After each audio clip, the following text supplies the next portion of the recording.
Hi, this is Tim of the Watchbox at SIHH 2019 at Cartier with the watch everyone is talking about, the Cartier Santos XL Skeleton Noctambul, a timepiece, stainless steel DLC, 100 meters water resistant and fully loomed, caliber 9612. You can see entirely hand skeletonized, hand finished. The watch with a 3-day power reserve. The timepiece also featuring an extraordinary combination of fully loomed stylized Cartier Roman numerals as well as hands. We have a Luminescent Activator here that we're going to actually bring on board to show just how this glows. And my good friend and gentleman giving me a hand. Now we're going to show exactly how that thing glows. As you can see, it is explosive. Daylight lume. That's how bright this thing is. Still with the quick switch strap, still with the characteristic Cartier deploying clasp, a handsome piece, and an all-around sports watch. Once again, this is the Cartier Santos XL Skeleton Noctambul. Last year, Cartier redesigned the Santos, its oldest wristwatch, its first sports watch, and the world's first ever pilot's watch. That model, in its largest size, was 39.5 millimeters across the case. The new Santos automatic chronograph is 42 millimeters across the case. And if you want to see it alongside a version of last year's Santos Large, here's the two-tone skeleton. That's that same 39.5 millimeter case. The Cartier timepiece that you see right here is absolutely striking with its combination of a DLC blackened bezel, as well as a sort of skeuomorphic form where you see the images of the bracelet links as well as the garnishments in the form of the bolts. It still features the same useful quick switch system, and the smart link bracelets will absolutely fit when available. But the timepiece featuring a remarkable rubber strap with an updated version of the famed Cartier deployant clasp. Now, it's now a trigger deployant, so the famed 1909 Louis Cartier deployant clasp, robustly updated, no longer friction fit, now with a trigger release system, making it far more secure in practice. Now, the timepiece does feature a Cartier MC1904CH chronograph movement. It features a unique system whereby you start and stop with the pusher at 9 o'clock, and you actually reset using the pusher that is coaxial with the cabochon-style faceted crown at 3 o'clock. There's a date with a quick switch, or I should say a quick set, and it features a stop seconds function, automatic winding with a 3-day power reserve. The watch retains the Santos Large's 100 meters of water resistance, so this is a very useful timepiece. If you remember, last year's Santos Large did not include luminescence. This watch does, and it does on the chronograph registers as well as small seconds. So this is a full-service sports watch for surf or for turf, as well as day or night. Now we're going to go over to a new version of a watch we've known before, and last year Cartier offered for the first time ever its skeletonized caliber MC9611 in a steel Santos model. It is a high horology caliber, hand finished, twin mainspring barrels with a 3-day power reserve, manual wind. You can see that the dial as well as the base plate have been cut away to form the stylized Roman numerals of a Cartier conventional watch dial. What you might not be able to see is the quality of the beveling and the chamfer. It is remarkably mirrored. You'll also note that there's a handsome vertical satin grain across the dial itself with engraved and lacquered Cartier script. Broadsword style hands, blued. This watch is two-tone, yellow gold as well as stainless steel, and you can see yellow gold faithfully rendered on the bezel as well as the embellishments of the bracelet itself. Now, this is the Smart Link and the quick switch system. You have the quick switch ability to quickly remove the bracelet or strap. The watch does come with an accessory strap as standard. The movement is beautifully finished, as you can see on both sides. I particularly like the black polished Cartier fine adjustment mechanism with an eccentric screw to go along with the Edicron system, so it's both a beautiful movement and potentially a very precise one. You can even see there are open barrels for the mainsprings, and you can see them coil and uncoil, a sort of rudimentary power reserve system.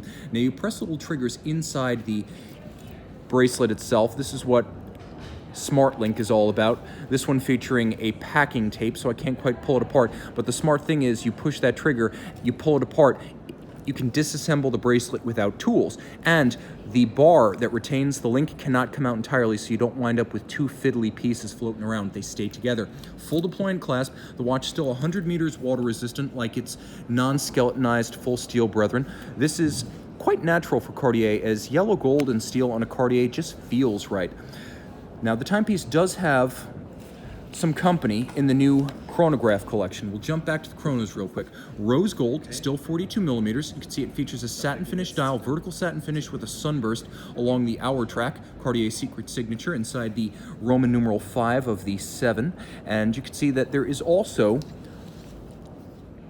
a yellow gold and steel model. I said that that was a redolent of Cartier combination, and indeed it is. Now, let me see if I can wind this watch up and demonstrate the chronograph to you, because it is a wonderfully imaginative piece, bringing the opposable thumb into action for manipulation of the chronograph actuation trigger. And you can see it is very smooth, vertical clutch and a column wheel, a satisfying system, and you reset using the crown at 3 o'clock. Quick set date, hacking seconds on all models, and you get that brilliant bracelet, and as well as the quick switch system to dismantle it. Now here's a final set of watches that I want to bring on. This is new. The manual wind Cartier Santos Dumont, and I believe that the smaller Santos Dumont is a Cartier, I believe that is a Cartier quartz caliber. Let me ask my companion here. Sorry? Do you know if the Santos Dumont small is a quartz caliber? Yes. Yes. It is a quartz caliber. Yes, sorry. And then there is a manual wind caliber for the Cartier Santos Dumont in the regular size. So you have one for each taste. Horses for courses. The romance of the machine with a heartbeat, or the convenience of quartz. Now, one more Santos Dumont I want to bring in.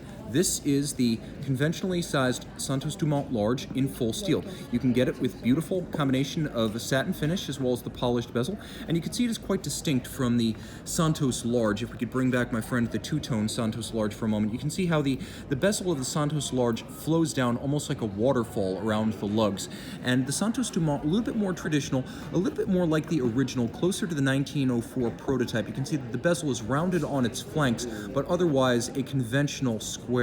Spectacular dial with a sunburst on the center dial as well as the hour track, railroads outboard, broadsword hands, a gorgeous and elemental Cartier for those who don't want the obligatory tank.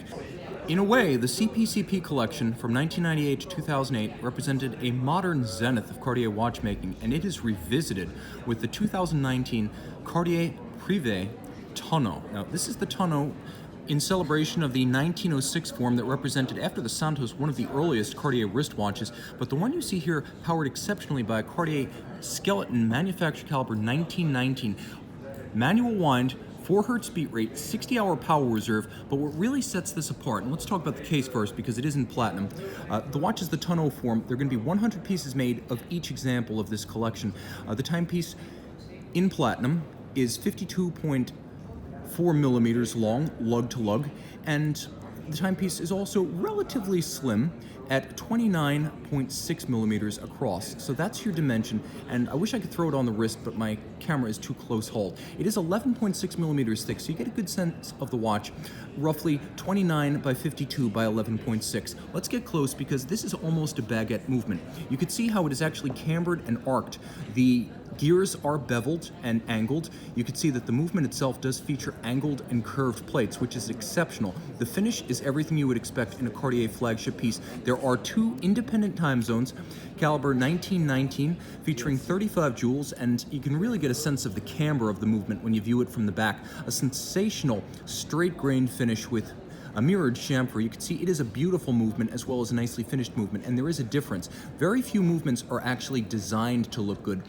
The engineering is what it is. You take what you're given, and then it's finished to make it beautiful in detail. But to be beautiful in detail and in scale, you have to design a beautiful movement, and that is exactly what Cartier has done. Now, the timepiece here does feature some stainless steel prototype parts, so it's not considered part of the production run. A dual time with a sensational and very wearable extended tonneau case. Pay attention to the quality of the detailing, the beveling of the bezel, the satin finish of the case, the somewhat tucked profile of the polished case flank. This is a timepiece that is effectively timeless in its design. 1906 to 2019 is quite a run, and it's never looked better. There will also be 100 pieces in rose gold. This is the platinum example. Now let's go to the standard collection Privé Tonneau.